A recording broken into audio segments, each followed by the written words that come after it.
Hi hello అండి, welcome to Bharati's home flavours. నేను మీ భారతి. ఎలా ఉన్నారండి? నేనైతే చాలా చాలా బాగున్నాను. అండ్ మీ అందరు కూడా చాలా బాగున్నారని కోరుకుంటున్నాను. ఈరోజైతే మీకు ఒక కొత్త పచ్చడి రెసిపీ చూపిస్తున్నానండి. అండ్ ఈ కాయ మీలో ఎంతమందికి తెలుసో కామెంట్ చేయండి మర్చిపోకుండా. అండ్ ఈ కాయని మేమైతే దబ్బకాయ అని అంటామన్నమాట. సో మనకేంటంటే చాలా లావుగా, అండ్ దీని టేస్ట్ ఏంటంటే కొంచెం వగరు చేదు అలా మిక్స్ అయి ఉంటుంది. సో ఫస్ట్ అయితే నేను ఈ రెసిపీ చూపిస్తాను అనమాట.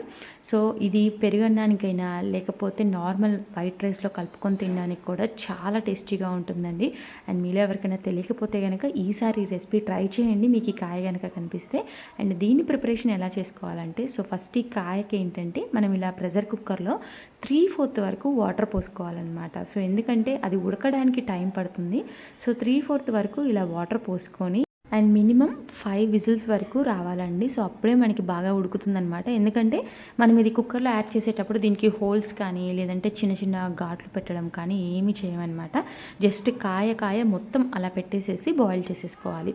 సో అందుకని ఒక 5 to 6 విజిల్స్ రావాలి ఇదైతే కొంచెం. సో ఇప్పుడు మనం ఫోర్క్తో కానీ లేదంటే ఇలా నైఫ్తో కానీ ఇలా గుచ్చితే మనకి ఇలా కనుక ఉంటే కనుక ఇది బాయిల్ అయిపోయిందనమాట. సో ఇప్పుడు ఆ వాటర్ అన్నీ కూడా తీసేసి ఒక బౌల్లోకి పెట్టుకొని దీన్ని జస్ట్ ఇలా ఇక్కడ చూపించిన విధంగా మీరు కట్ చేసేసుకొని పెట్టుకోవాలండి. ఎందుకంటే బాగా వేడిగా ఉంటుంది కాబట్టి కొంచెం చల్లారాలన్నమాట లోపల మొత్తం. సో అప్పుడే మనకి బాగా వీలుగా ఉంటుంది మనం పచ్చడిగా ప్రిపేర్ చేసుకోవడానికి ఇది. సో ఇది మొత్తం చల్లారడానికి కొంచెం టైం పడుతుంది కాబట్టి సో ఇలా కట్ చేసి ఉంచితే మీకు త్వరగా కట్ అయిపోతుంది అనమాట. సో చూసారా లోపల మొత్తం కూడా ఇలా స్క్వీజీగా బాగా మెత్తగా బాగా వచ్చింది. అండ్ దీనిపైన స్కిన్ కూడా మనం పడేయమండి. సో దీనిపైన స్కిన్ కూడా కొంచెం ఇది బాయిల్ అయిపోయిన తర్వాత ఏంటంటే లైట్గా స్వీట్ టేస్ట్ అనేది వస్తుందన్నమాట. సో మరీ స్వీట్గా ఉండదు, లైట్గా స్వీట్ టేస్ట్ అనేది వస్తుంది. సో మన దీనిపైన స్కిన్ కూడా ఏంటంటే పడేయకుండా ఇలా చిన్న చిన్న పీసెస్గా కట్ చేసేసుకొని వీటన్నిటిని కూడా ఒక పక్కన పెట్టేసేసుకోవాలండి. అండ్ ఇవేంటంటే చేదు రాకుండా మనం అన్నంలో తినేటప్పుడు చాలా టేస్టీగా ఉంటాయండి. మనకి మామిడికాయ తోలు కనుక ఎలా ఉంటుందో పుల్లగా అలా చాలా బాగుంటాయి అన్నమాట. సో ఇప్పుడు ఇలా పీసెస్ అన్నీ పక్కన పెట్టుకున్న తర్వాత దీని లోపల పల్ప్ ఉంది కదండి, యాక్చువల్గా ఇది నార్మల్ వాటర్ ప్లస్ ఏంటంటే ఇలా పీచు కూడా ఎక్కువగా ఉంటుందన్నమాట. సో మనం ఏంటంటే ఇప్పుడు ఈ పికిల్ ప్రిపరేషన్లో ఏంటంటే ఆ పల్పు మొత్తం కూడా ఏదైతే మొత్తం పీచుగా ఉందో అది మొత్తం కూడా తీసేసేయాలన్నమాట. ఇలాగా మొత్తం దానికి ఉన్న గుజ్జు మొత్తం కూడా ఇలా తీసేసి దానికి ఉన్న పల్పు మొత్తం మనం పక్కన పెట్టేసేసుకుంటామండి. అండ్ ఈ వాటర్ ఇది మాత్రమే మనం ఇలా ఉంచేసేసుకొని ఇలా మనకి ఏదైతే పీచుగా ఉందో అదంతా తీసి పడేసేస్తామండి. అండ్ ఇప్పుడు ఇలా మొత్తం కూడా ఇలా క్లీన్ చేసేసుకున్న తర్వాత సో ఇప్పుడు మనం ఈ బౌల్లో ఏంటంటే మనం ఉప్పు కారం అన్నీ కూడా మెజర్మెంట్స్ ప్రకారం తీసుకుంటామండి. సో ఒక కాయకి ఏంటంటే ఇలా కొంచెం ఇలా మొత్తం కూడా ప్రాసెస్ చేసేసుకున్న తర్వాత కొంచెం పసుపు అలానే కొంచెం వెల్లుల్లి కారాన్ని యాడ్ చేస్తామండి, ఒక స్పూన్. సో దాని తర్వాత ఇలా ఒక గ్లాస్తో 3/4 గ్లాస్ సాల్ట్ అండ్ అలానే ఒక ఫుల్ గ్లాసు కారాన్ని యాడ్ చేసుకుంటాం అనమాట. అండ్ మీరు కనుక కారం ఇంకొంచెం ఎక్కువగా కావాలి అనుకుంటే కనుక ఇంకొక హాఫ్ గ్లాస్ ఎక్స్ట్రా యాడ్ చేసేసుకోవచ్చు.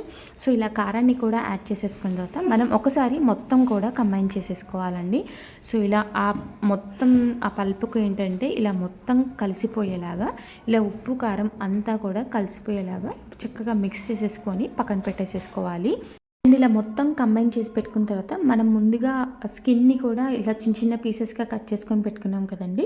సో ఆ పీసెస్ అన్నీ కూడా ఇలా యాడ్ చేసేసుకొని చక్కగా దీన్ని ఒకసారి మిక్స్ చేసేసుకొని పెట్టుకోవాలండి.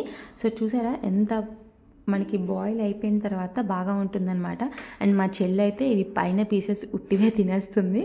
సో దానికి అవి చాలా ఇష్టం అనమాట.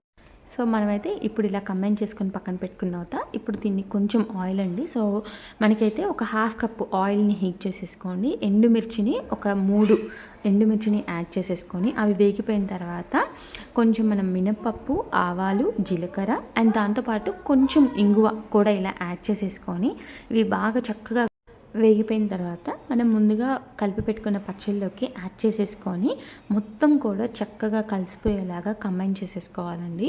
అండ్ నాకు తెలిసి అయితే చాలామందికి దబ్బకాయ పచ్చడి అంటే తెలియదండి. సో మేము ఇలా ఊరొచ్చినప్పుడల్లా ఏంటంటే వీలున్నప్పుడల్లా ఇలాగా పెట్టించుకొని తీసుకొని వెళ్తాయండి. మోస్ట్లీ ఇలా ఊరు నుండే తీసుకెళ్తాను అనమాట. సో అందుకనే మీకు షేర్ చేశాను. సో మీకు నచ్చితే మీరు ట్రై చేయండి, చాలా బాగుంటుంది. అండ్ చేసుకోవడం కూడా చాలా ఈజీ అనమాట. అండ్ మళ్ళీ ఇంకొక పికిల్తో నెక్స్ట్ వీడియో షేర్ చేస్తానండి. ఈ వీడియో మీకు నచ్చితే లైక్ చేసి షేర్ చేయండి. Thank you for watching. Signing off మీ భారతి.